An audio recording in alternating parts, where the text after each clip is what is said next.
సముద్రంలో కలిసే వృధ జలాలు వాడుకుంటే తప్పేంటి? తెలంగాణకు వచ్చే నష్టం ఏముంది? బనకచెర్ల ప్రాజెక్టులో తప్పెక్కడుంది? మేము తెలంగాణ అభివృద్ధిని అడ్డుకోలేము. ప్రాంతీయ విద్వేషాలు రేపేందుకు కుట్ర. బనకచెర్ల ప్రాజెక్టుపై ఏపీ మంత్రి లోకేష్. లిక్కర్ కుంభకోణంలో దొరికిన డబ్బుల లెక్క జగన్కు బాగా తెలుసని వ్యాఖ్య. లిక్కరు జగను వాళ్ళు ఏం చేసుకుంటే జగడం ఏం చేసుకుంటారు పెట్టుకోమని జగడం చేసేస్తాం, బగడం పీకేస్తాం, దిగుడు ఏదో చేసుకోరు. మాకు అక్కర్లే. మాకేందనంటే ఇలా సగం రాసిరు. ఇది నేను విన్నా, నాకు వచ్చింది వీడియో, అది నేను విన్నా. లోకేష్ గారు ఏం మాట్లాడినరు, ఆయన ఏమని అన్నారు తెలుసా? ఇప్పుడు మేము కాళేశ్వరం అడ్డుకోవాలంటే అడ్డుకుంటుండే, మేము అడ్డుకున్నామా అని అన్నాడు.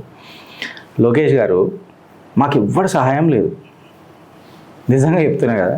చిన్న చరిత్ర మాది, చిన్న చరిత్ర. ఎంత చిన్న చరిత్ర. చిట్టి గుండెలు మావి, చిట్టి దిమాగులు, కోడి దిమాగులు అనుకోరు. మా దగ్గర ఇంత డేటా ఉన్నది. ముఖ్యమంత్రి కొడుకు మీరు, వ్యవస్థ నడుపుతున్నారు, ఐటీ శాఖ, చాట్ జీపీటీ మీరు, యువర్ ఎన్ ఏఐ. కరెక్టా కరెక్టా? Your N AI. కాళేశ్వరము వరద నీటికైనా కట్టలే. తెలంగాణకున్న హక్కు కాళేశ్వరం కట్టినా మేము ఏదైతే వాడుకోవాల్సిన నీళ్ళు ఉన్నదో అందులో సగం కూడా మేము వాడుకుంటలేమని మీరే ఎన్నోసార్లు మాట్లాడారు. మేము ఆడ కేసు వేస్తే అంటే ఏ రకంగా వేస్తావు కేసు? ఏం వేస్తావు కేసు? సబ్జెక్ట్ తెలిసి మాట్లాడాలి. ఇప్పుడు కొంతమంది ఆయన అభిమానులు మాకు ఆల్రెడీ షురూ చేసి ఉంటారు గడపర దించుడు. మీరు గడపర దించేటప్పుడు మీ గ్రాచారం ఏందో చూసుకోండి. విజయవాడలోనే లూలు మాల్కి లూలు లూలు లూలు లూలు డైపర్లు పచ్చిగా అవుతున్నాయి. నేను అనేది ఏం తెలుసా, నిజం నిప్పులాగా ఉంటుంది. ఎవరో నాకు ఒక పద్యం పంపిర్రబ్బా, లొకేషన్ నాకు నేను అంకితం చేస్తుంది. మళ్ళీ అది నాకు దొరకదో నాకు తెలియదు. నాకేమని చెప్పిరానంటే ఇది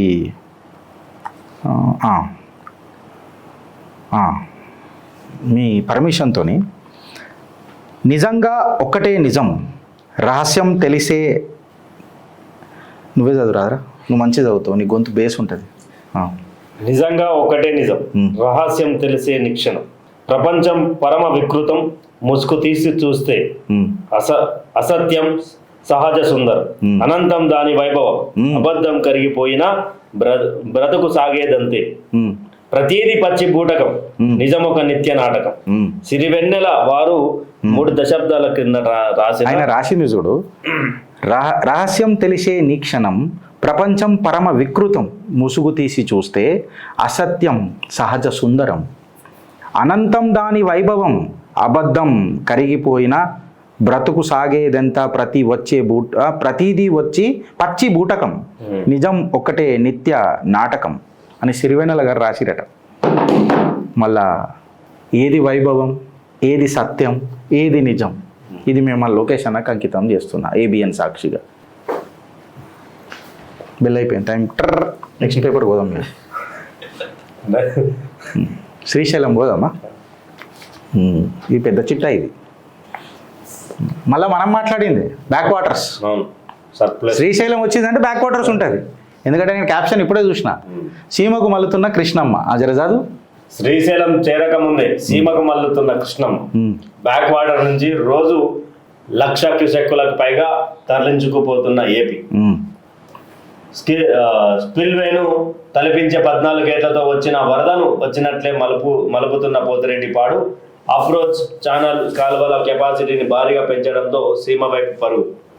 పోతిరెడ్డిపాడుకు తోడైన హంద్రినీవా, ముచ్చుమర్రి లిఫ్ట్లు, బనకచెర్ల దిగువన కాలువల కెపాసిటీని పెంచే పనులు సైతం ప్రారంభించిన ఏపీ. తెలంగాణ కోసం,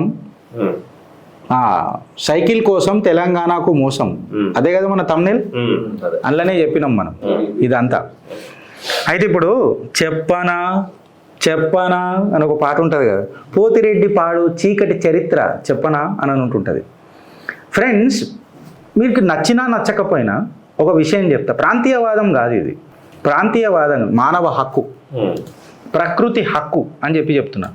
తెలంగాణకు శాపమామల వరమా, ఎందుకంటే తెలంగాణ మీద ఉన్నది, గ్రావిటీలో నాకు నీళ్ళు రావు అని చెప్పి మనం ఆలోచిస్తే, ఆనాడు తెలంగాణ అడిగితే జైల్లో వేసిండ్రు. వేసిర్రా లేదా? వేసిర్రు. ఆనాడు తెలంగాణ అడిగితే ఏం చేసిర్రు? జైల్లో. జైలు వేసిండ్రు. ఇవాళ తెలంగాణ నీళ్లు లాక్కుంటే జట్ కేటగిరీ సెక్యూరిటీ పెడుతున్నారు నీళ్లకు. ఇది నేనేమనాలి మళ్ళా? దీన్ని నేనేమనాలా? ఇక పోతిరెడ్డిపాడు గురించి మనం మాట్లాడితే బ్యాక్ వాటర్స్, ఇది నిజంగా చెప్పాలి ఒకటి కరెక్ట్గా ఒక సింగిల్ వర్డ్లో చెప్పాలనంటే ఒక ఎక్స్టార్షన్ హబ్ నీళ్లకు. పోతిరెడ్డిపాడు అనేది ఒకటి ఎక్స్టార్షన్ హబ్. టెలిమీటర్లు ఏంది అని అంటే మాకు వర్తించదే. కృష్ణమ్మ దగ్గర మీ హక్కు ఏంది? మీరు ఎందుకు వస్తున్నారు కృష్ణమ్మ దగ్గరికి అని నేనంటలే. ఏపీ కృష్ణ వాళ్ళు ఉంటారు కదా ఇరిగేషన్ ఎక్స్పర్ట్స్ ఉద్యోగులు, వాళ్ళు తెలంగాణ ఉద్యోగుల కన్నా మాట చెప్తున్నా, కృష్ణమ్మతో మీకేం పని అంటే ఇలా అయ్యా జాగిరలా ఓ మాట అడుగుతున్నా. నాకు ఇట్లనే వస్తాయి మాటలు. మళ్ళీ మీకేం పని అని అంటే మాట అట్లా అంటారా? టెలిమీటర్ పెట్టమని అన్నావు అనుకో, అది టీవీ రిమోటా పెట్టనీకే అన్నట్టు మాట్లాడుతారు ఇలా. అంటే నేను సర్కాస్టిక్గా మాట్లాడుతున్నా, టీవీ రిమోటా పెట్టనీకే అని చెప్పి మన రాష్ట్ర ప్రభుత్వం మాట్లాడుతుంది వీడికి.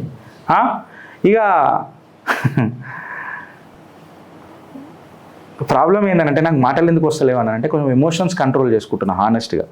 ఎందుకంటే నా ముఖ్యమంత్రికే గ్రాచారం గట్టిగా లేకపోయి, నా ముఖ్యమంత్రికే కరెక్ట్గా నీళ్ళ మీద అవగాహన లేకపోయి, అది బనకచెర్లనా బంకచెర్లనా, అది ఏడున్నది ఆంధ్రాలో ఉన్నదా తెలంగాణ ఉన్నదా నల్లమల్ల అడవులలో వస్తుందా అది అని మాట్లాడాడు. ఇది అంతా ఎట్లా అనంటే కొంచెము బాధాకరంగా ఉంటుంది మాకు. మా గ్రాచారం గట్టిగా ఉంటే మేము జర గట్టిగా ముక్కు పెట్టి మాట్లాడతాం కదా. మా ముఖ్యమంత్రి మాట్లాడాడు, ఇక మేమెవరం ముక్కిపోయిన వాళ్ళమే కదా, మేమేమన్నా మాట్లాడగలుగుతామా? మేమేం మాట్లాడలేం కదా. ఇప్పుడు కేఆర్ఎంబి ఉన్నదబ్బా, ఇద్దరు రాష్ట్రాలకు ట్రాన్స్పరెంట్గా నీళ్ళు ఇవ్వాల. కాకపోతే వాళ్ళు ఏమంటారు తెలుసా, ఆంధ్ర గొంగని మాకు సిగ్నల్ వస్తలేదు, మేము పని చేయకపోతున్నాం, సిగ్నల్ వస్తలేదు అని చెప్పి మాట్లాడతారు. ఇక మళ్ళీ మనం ఏం మాట్లాడాలా అని అంటున్నా. ఇలా ఈ కథనంలా మీకు క్లియర్ కట్గా ఎన్నో నేను చూసిన ఇప్పుడే. ఇది వేరు కెనాల్ అని ఒకటి ఉంటుంది. వేరు కెనాల్ది ఇక వీర స్వాగతం పలుకుతారా వీళ్ళు. ఇక మనం ఎట్లుంటుంది అని అంటే ఇప్పుడు 2000 క్యూసెక్ల నీళ్లు ఉండే దాన్ని 20,000 క్యూసెక్ నీళ్ళని ఈ కెనాళ్ళ ద్వారా 30,000 క్యూసెక్ల నీళ్లకు పెంచి పడేసారు. మళ్ళీ ఇది పెరిగింది మాన్సూన్ వర్షాలనా లేకపోతే సర్ప్లస్ వాటర్కి గడ్డి కొట్టుకుంటున్నా అని అంటే ఉన్నది తోడినం. ఇప్పుడు బ్యాక్ వాటర్స్ పేరు మీద నువ్వు గ్రౌండ్ స్టోరేజ్ వాటర్ని కూడా లేపినావు. దానికి ఏదో కరెక్ట్ వర్డ్ ఉంటారబ్బా, నాకు ఆ ఇరిగేషన్ ఎక్స్పర్ట్ని కాదు, నాకు ఆ వర్డ్స్ రావు. దాన్ని ఏమో అంటారు, గ్రౌండ్ అంటే అట్టడుగునున్నాయి అయినా ఇల్లు గ్రావిటీ నుంచి వస్తాయి కదా. ఇప్పుడు ఏముందబ్బా ఈ నీళ్ళు ఇట్లున్నది, నేను ఎత్తాలనంటే నాకు ప్రాబ్లం. ఇప్పుడు నేను ఎత్తాలన్నా నాకు కొన్ని మోటార్ల నీళ్లు ఉండాలి కదా, అప్పుడే కదా నేను ఎత్తుతా. అదే గ్రావిటీ ఉందనుకో, నేను ఇట్లా అనగానే ఇట్లా పడతాయి అవి, నేను గుంజి పడేస్తున్నా. దాని పేరేదో అంటారు. ఇక బనకచెర్లనైతే నిజంగా బంకచెర్ల ఇక పెద్ద బూటకపు నాటకమే అది కంప్లీట్గా. అసలు పనులు వేగవంతంగా జరుగుతున్నాయి ఆడ బనకచెర్లలో. సరే నువ్వు చేసుకుంటే చేసుకో, నేను వద్దని అంటలేను. కాకపోతే నీ రాయలసీమ సస్యశ్యామలం చేస్తానని అన్నావు, నేను కాదని అంటలేదు. నేను అనేదాళ్ళు ఒకటే ఏందని అంటే మళ్ళీ నీ కడప కర్నూలులో నీ capacity utilisation of the water 47% ఉన్నది. నువ్వు దాన్ని ఫస్ట్ గట్టిగా చేయి కదా. దానికి ఏమన్నా చేయగలుగుతున్నావా అని అంటే సర్ప్లస్ నీళ్ళు అని చెప్పి మాట్లాడతారు. ఇలా లోకేష్ గారు కూడా గదే మాట్లాడతారు. It is not a question about surplus. అంటే సర్ప్లస్ వాటర్లలో మాకు అది ఉండదా, హక్కు ఉండదా మాకు సర్ప్లస్ వాటర్లలో? మేము దాని మీద మాట్లాడొద్దా? మాట్లాడాలా వద్దా? అవు నా దగ్గరకు వచ్చినాయి, నైట్ ముంగడికి వచ్చినాయి, నాదే అది నడుస్తుందా? నువ్వు మాట అడుగుతున్నా. ఇప్పుడు పొద్దుగల లేచినావు, నీ ఇంటికాడ 1 కోటి రూపాయల సంచి పడ్డది, నా ఇంటికాడికి వచ్చినాయి, నావే రిలాక్స్ గట్ట నడుస్తుందా? ఆడ సంసారం, ఇది మాత్రం వ్యభిచారం. ఆ గిరీష్ నువ్వు దాన్ని దీన్ని కలపక, నేను అన్ని కలుపుతా. దాల్ కిచిడి మనం ఇక ఇప్పుడు అన్ని కలిపేస్తా. నువ్వు CCTV కెమెరాలు పెడుతున్నావు, జెడ్ కేటగిరీ సెక్యూరిటీలు పెడుతున్నావు, మిత్రమా అంటావు, మతలబ్ మాటలు మాట్లాడుతావు. 44,000 క్యూసెక్ల నీళ్లు సంకన ఆగిపోతుంది. మళ్ళీ ఇది ఇరిగేషన్ సిస్టమ్ అనాలా లేకపోతే ఎక్స్టార్షన్ హబ్ అనాలా? అబ్బా ఎక్స్టార్షన్ హబ్బా కదా ఇది. నేను రాసుకొని వచ్చిన, ఆగు పెద్దగా రాసుకొని వచ్చిన. మీ అమ్మ ఇదంతా ఎందుకు టెన్షన్ పడాలా? చదువు అంటే చదువుతా ఫ్రెండ్స్, రాగురు మీకు. రేవంత్ని గెలిపించినామనంటే పెద్దగా పంచాయతీ పెద్దగుంటే నేను రాసుకొని వస్తున్నాను జరా. ఇప్పుడు బనకచెర్లను భూతద్దం పెట్టి చూసినాం అనుకో మనము, బనకచెర్లలో పనులు అంటే ఊహించని స్థాయిలో జరుగుతున్నాయట. మళ్ళా ఇది నది యాత్ర అని చెప్పాలనా లేకపోతే దొంగతనాల పుణ్యక్షేత్రం అనాలనా అని చెప్పి మాట్లాడుతున్నారు. ఎవరు? తెలంగాణ ఇరిగేషన్ డిపార్ట్మెంట్ వాళ్ళు ఏమంటారు తెలుసా? ఏమంటారు అంటే ఇది వెనుకటికి హారతి ఇచ్చిండుగా ఎవరు? చంద్రబాబు గారు హారతి ఇచ్చిండ్రు. మళ్ళీ ఇది నీటి పూజ అనాలనా, నదుల పూజ అనాలనా లేకపోతే బనకచెర్ల పేరు మీద దొంగతనాల పుణ్యక్షేత్ర దర్శనం అనాలా? కరెక్ట్. ఇది భావోద్వేగాలు ఎవరు రెచ్చగొడుతున్నారు? ఇప్పుడు ఎవరు రెచ్చగొడుతున్నారు? బార్డర్ డిస్ప్యూట్లు అనేవి ఎవరు నువ్వు సీసీటీవీకి పెట్టి జెడ్ కేటగిరీ పెడతావు, టెలిమెట్రీ పెట్టు అనంటే ఇక్కడ నా ముఖ్యమంత్రికి సోయి లేకపాయ. అంటే ఎంత విధ్వంసం జరుగుతుందో చూడు, మరి ఎంత విధ్వంసం జరుగుతుందో చూడు. ఇలా పోతిరెడ్డిపాడు ఇరిగేషన్ సిస్టమ్ కాదు, ఒక వాటర్ ఎక్స్టార్షన్ హబ్ అని చెప్పి చెప్తున్నారు. ఎందుకనంటే 44,000 క్యూసెక్ల నీళ్లు పోతున్నాయట. నువ్వు వాళ్ళని అడిగితే ఏమని చెప్తారంట తెలుసా? ఇవేం పెద్ద నీళ్ళు కావు, గ్లాస్ నీళ్ళు తీసుకుంటున్నాం, అది కూడా సర్ప్లస్ వస్తే గిట్లా తీసుకుంటున్నాం, గ్లాస్లా తీసుకొని గిట్లా తోడుతున్నాం, ఇదేందివా మీరు అని చెప్పి మాట్లాడుతున్నారట. నేను దీని మీద ఎందుకు పెద్దగా మాట్లాడతలేను తెలుసా ఫ్రెండ్స్? తెలంగాణ సీఎంకి ఇంకా ఏమన్నా కొంచెమన్నా ఈ సైలెంట్ మోడ్లకేని యాక్టివ్ మోడ్లోకి వస్తాడా రాదా అని చెప్పి చెప్తున్నారు. రింగ్ టోన్ పెద్దగా పెట్టుకోవాలి ఆయన, వైబ్రేషన్ మోడ్ కూడా పనికిరాదు. ఎందుకంటే వీళ్ళు వైబ్రేషన్లనే గాబరేషన్ చేస్తున్నారు మన అందరినీ. ఇప్పుడు ఈ బనకచెర్ల ప్రాజెక్టు నేను పెద్దగా కన్క్లూడ్ చేస్తాను ఫ్రెండ్స్. ఎందుకనంటే మనము నోరు అదుపు తప్పాల్సి వస్తుంది సెంటిమెంట్స్ పెరుగుతున్నప్పుడు. ఇలా ఎట్లున్నాయనంటే చంద్రబాబు నాయుడు గారు రాయలసీమ ప్రజలకు చెప్తున్నా, మళ్ళీ రాయలసీమ ప్రజలకు ఇన్నాళ్ళు గుర్తురాలే. మళ్ళీ తెలంగాణ అప్పుడు నీళ్లు పంపించినప్పుడు అబ్బా వీళ్ళు పంపించినప్పుడు రాయలసీమ ప్రజలే ప్రొటెస్ట్ చేసిరు, మాకు ఇవ్వకుండా నువ్వు తమిళనాడుకి ఇస్తావా అని. మళ్ళీ అప్పుడు గుర్తురాలే. మళ్ళీ ఇలా రాయలసీమ రూలర్ అని అంటారా చంద్రబాబు నాయుడు గారిని, లేకపోతే కృష్ణా వాటర్ కిడ్నాపర్ అంటారా? ఇలా చంద్రబాబు నాయుడు బనకచెర్ల రూపంలో తెలంగాణకు అది చేస్తే నేనేమని పిలవాలా? రాయలసీమ రూలర్ అని పిలవాలనా లేకపోతే కృష్ణా వాటర్ కిడ్నాపర్ అని పిలవాలనా? కొన్ని ఛానళ్ళలో వింటున్నా తెలంగాణకు ఇంత ఆర్థిక గ్రోత్ వచ్చింది అని అంటే, ఇంత ఎకనామిక్ గ్రోత్ వచ్చింది అని అంటే అది చంద్రబాబు నాయుడు వల్ల అని అన్నారు. పార్షలీ కరెక్ట్, నేను దాన్ని డినై చేస్తలేను friends. Partially it is absolutely correct. But you need to understand, before Chandrababu Naidu or Andhra merger to the Hyderabad state, airport ఉండే, రైల్వే స్టేషన్లు ఉండే, ఒకటి కాదు 2 3 ఉండే మాకు. కాచిగూడ, నాంపల్లి, సికింద్రాబాద్, లింగంపల్లి. అసెంబ్లీని టెంట్లలో జరుపుకున్నది ఎవరు? గొలుసు చెరువులు ఏడుండే, అసెంబ్లీ టెంట్ ఏడ జరుపుకున్నారు ఫ్రెండ్స్? గ్రోత్ గురించి మాట్లాడతారు, సరే గ్రోత్ గురించి మాట్లాడారు. I don't deny that he has done nothing, he has to do. Chandrababu Naidu గారికి వేరే అవకాశం లేదు, లేకపోతే ఈ కూడా బికమ్ అబ్సలీట్. ఆయన అబ్సలీట్ అయిపోతుండే. ఆ టైంలో ఐటీ బూమ్ ఉండే, గ్లోబలైజేషన్ నడుస్తుండే, ఖచ్చితంగా చెయ్యాలా, అది కొత్త కాదు. ఇప్పుడు నేను నా పిల్లలు ఆర్టిఫిషియల్ ఇంటెలిజెన్స్ మీద కరెక్ట్గా గ్రిప్ లేకపోతే వాళ్ళు అబ్సలీట్ అయిపోతారా బా మార్కెట్లో? కరెక్టా కదా? స్కిల్ నైపుణ్యం అనేది వాళ్ళు తెలుసుకోవాలా, లేకపోతే వాళ్ళు అబ్సలీట్ అయిపోతారు. నేనే చేసినా అట్లా కుదరదు. అయితే నేనేమంట, మళ్ళీ అంతా చేసిన వాళ్ళు యానిమేషన్కి ఎందుకు పరిమితమయ్యారు? ఆంధ్రప్రదేశ్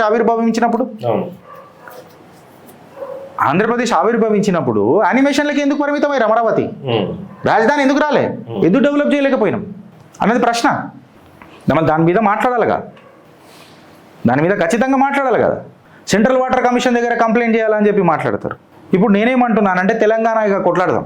తెలంగాణ ఎట్లా కొడదామన్నానంటే, టెలిమెట్రీ ఉంటుంది కదా, ఖైరతాబాద్ నుంచి డ్రోన్లు పెట్టాలి ఇక మనం. ఎందుకంటే ఆడ పోలేం కదా భయ్, జెడ్ కేటగిరీ సెక్యూరిటీ ఉన్నది, స్పైడర్ మ్యాన్లు ఉన్నారు ఆడ. ఏమంటారు? ఇట్లా నీకు రాదురా యాక్టింగ్ నిజంగా అంటారు. ఏమంటారా నవీన్ అంటారు, ఇట్లా డ్రోన్లు పోతాయి. అందుకే ఖైరతాబాద్ నుంచి డ్రోన్లు పెట్టాలి. ఆయనకి అర్థమైందా? సిడబ్ల్యూసికి కంప్లైంట్ రాయాలి కదా, కరెక్టా కదా? నువ్వు ఇక డేటా పంపించినావు అనుకో, సంచిలల్లా 10 టన్నుల పేపర్లు అవుతాయి. ఎంత? 10 టన్నుల పేపర్. ఎందుకంటే రోజుగా దొబ్బుతున్నారు కదా నీళ్ళని. 10 టన్నుల పేపర్లు అవుతాయి. ఈ కేఆర్ఎంబి దగ్గర పోయినావు అనుకో, వాళ్ళు ఇట్లా చూస్తారు నోటా, నేను వాళ్ళకేం ఓట్ నీకేం, మళ్ళీ వాళ్ళకి బెనిఫిట్ అవుతుంది కదా సారు. నువ్వు వేస్తే ఎవరికన్నా నెయ్యి, నువ్వు డైరెక్ట్ పోయినావు అనుకో, నేను దోసుకు దొబ్బుతున్నా ఆడేమీ వేయలే కదా, టెక్నికల్లీ నాకే సపోర్ట్ చేసిడుగా.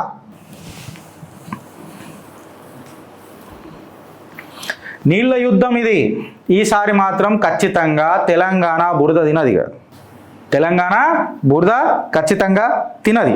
పోతిరెడ్డిపాడు మాఫియా ఏదైతే ఉంటుందో చూడు, దాన్ని ఖచ్చితంగా లీగల్ ప్రాసెస్ మొదలెట్టాలి. ఆఫ్కోర్స్ ఎన్నో లీగల్ కేసులు ఉన్నాయి ఇలా. నిజంగా చెప్పాలంటే మనం ఇంటర్ఫియర్ అయ్యి ఏం చేస్తాం అబ్బాయి ఇలా, క్లియర్ కట్గా చెప్తున్నా. తెలంగాణ రాష్ట్ర సర్కార్ ఎంత నిమ్మకు నీరెత్తనట్టు కూర్చుందో చూడండి. రేవంత్ అన్న, తెలంగాణ హక్కేంది తెలుసా? నీళ్ళు ఇవాళ ఒకరోజు కాదు మాకు కావాల్సింది, నిత్యం కావాలని చెప్పి అడుగుతారు తెలంగాణ ప్రజలు. నీళ్ళు నిత్యం కావాలని అడుగుతున్నారు. సో మళ్ళీ మీరు ఏం చేస్తారనేది చూడండి. జై హింద్, జై భారత్.